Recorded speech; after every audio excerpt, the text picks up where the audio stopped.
بسم اللہ الرحمن الرحیم۔ السلام علیکم ورحمۃ اللہ وبرکاتہ۔ پیارے دوستو، شیخ الاسلام حضرت مولانا مفتی محمد تقی عثمانی صاحب دامت برکاتہم عالیہ بسم اللہ کے بارے میں لکھتے ہیں، حضرت صلی اللہ علیہ وسلم نے ایک حدیث میں ارشاد فرمایا ہے کہ ہر وہ اہم کام جو اللہ کے نام سے شروع نہ کیا جائے ادھورا ہے۔ چنانچہ آپ صلی اللہ علیہ وسلم نے ہر اہم کام کو بسم اللہ الرحمن الرحیم سے شروع کرنے کی تاکید فرمائی ہے، یہاں تک کہ کھانا کھاتے وقت، پانی پیتے وقت، سواری پر سوار ہوتے وقت، کوئی خط یا تحریر لکھتے وقت، غرض ہر قابل ذکر مشغلے کے شروع میں آپ صلی اللہ علیہ وسلم بسم اللہ الرحمن الرحیم پڑھا کرتے تھے۔ بظاہر یہ ایک مختصر سا عمل ہے جسے بعض اوقات ایک رسمی کارروائی سمجھ کر نظر انداز کر دیا جاتا ہے، لیکن پیارے دوستو، در حقیقت یہ کوئی رسم نہیں بلکہ اس سے ایک بہت بنیادی فکر کی آبیاری مقصود ہے۔ یہ ایک ایسی اہم حقیقت کا اعتراف ہے جس کو پیش نظر رکھنے سے زندگی کے تمام مسائل کے بارے میں انسان کا پورا نقطۂ نظر اور معاملات طے کرنے کے لیے اس کی پوری اپروچ ہی بدل جاتی ہے۔ یہ اس بات کا اعلان ہے کہ اس کائنات کا کوئی ذرہ اللہ کے حکم اور اس کی مشیت کے بغیر حرکت نہیں کر سکتا۔ انسان کو اپنی عملی زندگی میں اسباب کو اختیار کرنے کا حکم ضرور دیا گیا، لیکن نہ تو یہ اسباب خود بخود وجود میں آ گئے ہیں اور نہ ان اسباب میں بذات خود کوئی کارنامہ انجام دینے کی طاقت موجود ہے۔ حقیقت میں ان اسباب کو پیدا کرنے والا اور ان میں تاثیر پیدا کر کے ان کے نتیجے میں واقعات کو وجود میں لانے والا کوئی اور ہے۔ اس کی ایک سادہ سا مثال یہ ہے کہ ہم جب پانی پینا چاہتے ہیں تو بسا اوقات غفلت اور بے دہانی کے عالم میں پی کر فارغ ہو جاتے ہیں۔ ایک ظاہر بین انسان زیادہ سے زیادہ اتنا سوچ لیتا ہے کہ اسے یہ پانی کسی کنویں سے، کس دریا، کس جھیل یا نہر سے حاصل ہوا، لیکن اس کنویں یا دریا اور جھیل تک پانی کیسے پہنچا اور انسان کی پیاس بجھانے کے لیے اللہ تعالیٰ کی قدرت کاملہ نے کائنات کی کتنی قوتیں اس کی خدمت میں لگا رکھی ہیں اور اس کے لیے کیسا عجیب و غریب نظام بنایا ہوا ہے، اس کا دھیان بہت کم لوگوں کو آتا ہے۔ اللہ تعالیٰ نے پانی کا عظیم الشان ذخیرہ سمندروں کی شکل میں محفوظ فرمایا ہے اور اسے سڑنے سے بچانے کے لیے اول تو اسے نمکین بنا دیا، دوسری طرف اسے ہر دم اس طرح روا کر دیا ہے کہ اس کی موجیں حرکت اور بے تابی کی علامت بن گئی ہیں، اور باوجود کہ اس میں روزانہ ہزارہ جانور مرتے ہیں لیکن یہ پانی کبھی سڑتا نہیں۔ لیکن انسان کے لیے پانی کے اس عظیم الشان ذخیرے سے براہ راست فائدہ اٹھانا ممکن نہیں تھا، اس لیے کہ اول تو اس پانی کی کڑواہٹ ایسی ہے کہ اسے انسان پی نہیں سکتا، دوسرے اس پانی کا حصول صرف آس پاس بسنے والوں کے لیے ہی ممکن ہے، دور رہنے والے اس سے فائدہ نہیں اٹھا سکتے۔ اس کے لیے اللہ تعالیٰ نے ایک طرف سمندر سے مونسون اٹھا کر اس میں ایک ایسا خودکار پلانٹ نصب کر دیا ہے جس کے ذریعے سمندر کے کڑوے پانی کو میٹھا کرنے کا حیرت انگیز نظام کسی انسانی محنت یا مالی خرچ کے بغیر مسلسل جاری ہے۔ دوسری طرف اس مونسون کو بادلوں کی شکل دے کر ایک مفت ایئر کارگو سروس فراہم کر دی گئی ہے جس کے ذریعے یہ سیال پانی ہوا میں تیرتا اور سینکڑوں بلکہ ہزاروں میل کی مسافت طے کرتا ہے، اور اس کی فضائی پرواز نے دنیا کے ہر خطے کو سمندر کا پانی میٹھا کر کے سپلائی کرنے کی ذمہ داری لے رکھی ہے۔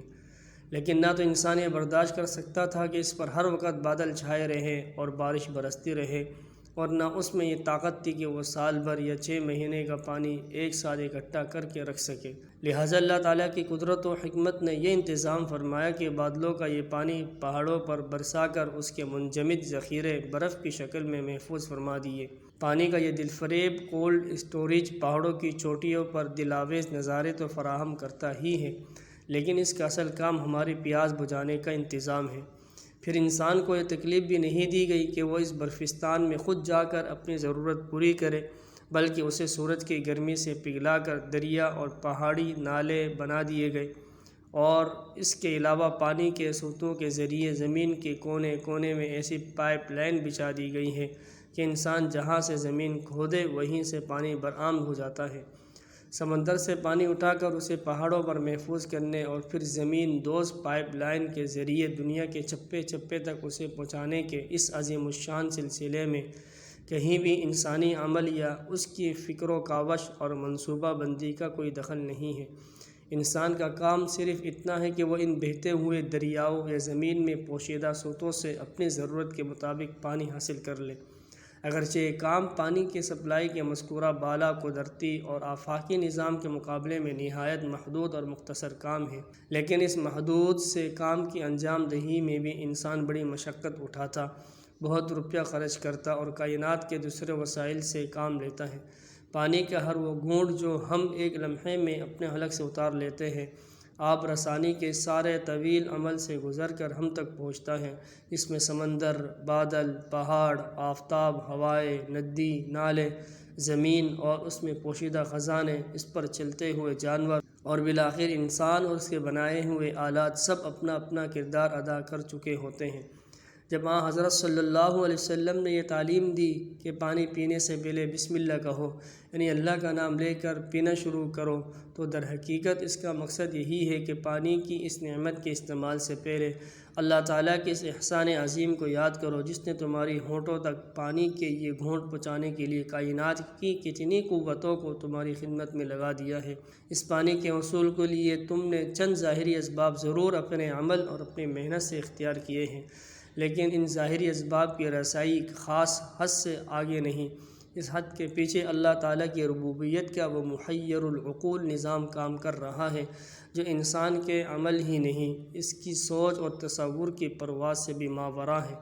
پھر ایک عام آدمی کو اس سے زیادہ کسی بات سے سروکار نہیں ہوتا کہ اسے پیاس لگی تھی، جسے اس نے گلاس پانی پی کر تسکین دی، لیکن یہ پانی حلق سے اتر کر کہاں کہاں جا رہا ہے اور اس کے جسم کی کیا کیا خدمات انجام دے رہا ہے، اس کی طرف عام طور سے کسی کا دھیان بھی نہیں جاتا۔ ذرا غور سے کام تو لے تو در حقیقت ہماری جسمانی مشینری کے ایک پرزے کو پانی کی ضرورت تھی، جس کے بغیر یہ مشینری کام نہیں کر سکتی تھی، لیکن چونکہ عام انسان یہ بھی پتہ نہیں لگا سکتا کہ اس کے جسم میں کب پانی کی مطلوبہ مقدار کم ہو گئی ہے،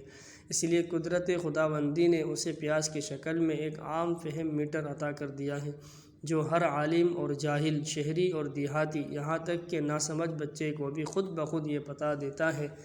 کہ اسے پانی کی ضرورت ہے۔ وہ اسے صرف اپنے ہونٹ اور حلق کی ضرورت سمجھتا ہے اور انہی دو چیزوں کو ترک کر کے مطمئن ہو جاتا ہے کہ پیاس بجھ گئی، لیکن در حقیقت پانی کا اصل فائدہ اس سے کہیں آگے ہے۔ وہ صرف ہونٹ حلق کی نہیں پورے جسم کی مانگ تھی، اور وہ حلق سے گزر کر جسم کے ہر اس حصے کو سیراب کرتا ہے جسے اپنی زندگی برقرار رکھنے کے لیے اس کی ضرورت تھی، اور اس طرح جسم کی اندرونی پائپ لائن کے ذریعے وہ پانی سر سے لے کر پاؤں تک ضرورت کی تمام جگہوں تک پہنچ جاتا ہے۔ پھر جتنے پانی جسم کو ضرورت ہوتی ہے اتنا جسم میں باقی رہتا ہے، اور باقی حصہ جسم کی دھلائی کرنے کے بعد اپنے ساتھ مضر اجزاء کو بہا کر دوبارہ جسم سے باہر نکل جاتا ہے۔ مشہور ہے کہ ہارون رشید ایک مرتبہ پانی پینے کے لیے گلاس ہاتھ میں لیے ہوئے تھے۔ وہ اس گلاس کو ہونٹوں تک لے جانے لگے تو قریب ہی بیٹھے ہوئے بہلول مجذوب رحمۃ اللہ علیہ نے ان سے کہا کہ امیر المؤمنین، ذرا ایک لمحے کے لیے رک جائیے۔ ہارون رشید رک گئے تو بہلول نے کہا، ذرا بتائیے، اگر شدید پیاس کے وقت آپ کو یہ پانی نہ ملے تو آپ اسے حاصل کرنے کے لیے کتنی دولت خرچ کر دیں گے؟ ہارون رشید نے کہا کہ ساری دولت۔ بہلول نے کہا، اب پی لیجئے۔ جب وہ پانی پی کر فارغ ہوئے تو بہلول نے پھر پوچھا کہ امیر المؤمنین، ذرا یہ بھی بتا دیجئے کہ جتنا پانی آپ دن بھر میں پیتے ہیں، اگر وہ سارے کا سارا جسم کے اندر ہی رہ جائے اور باہر نہ نکل سکے تو اسے باہر نکالنے کے لیے آپ کتنی دولت خرچ کر دیں گے؟ ہارون نے پھر کہا کہ ساری دولت۔ اس پر بہلول نے کہا کہ آپ کی ساری دولت ایک گلاس پانی کو جسم میں داخل کرنے اور اسے باہر نکالنے کی قیمت بھی نہیں۔ کہنے کو یہ ایک لطیفہ ہے، لیکن واقعتاً یہ ایک ایسی سامنے کی حقیقت ہے جو بدیہی ہونے کے باوجود نظروں سے اوجھل رہتی ہے۔ اللہ تعالی ہمیں شیخ صاحب کی اس تحریر سے خوب سبق حاصل کرنے کی توفیق عطا فرمائے۔ وعلیکم السلام ورحمۃ اللہ وبرکاتہ۔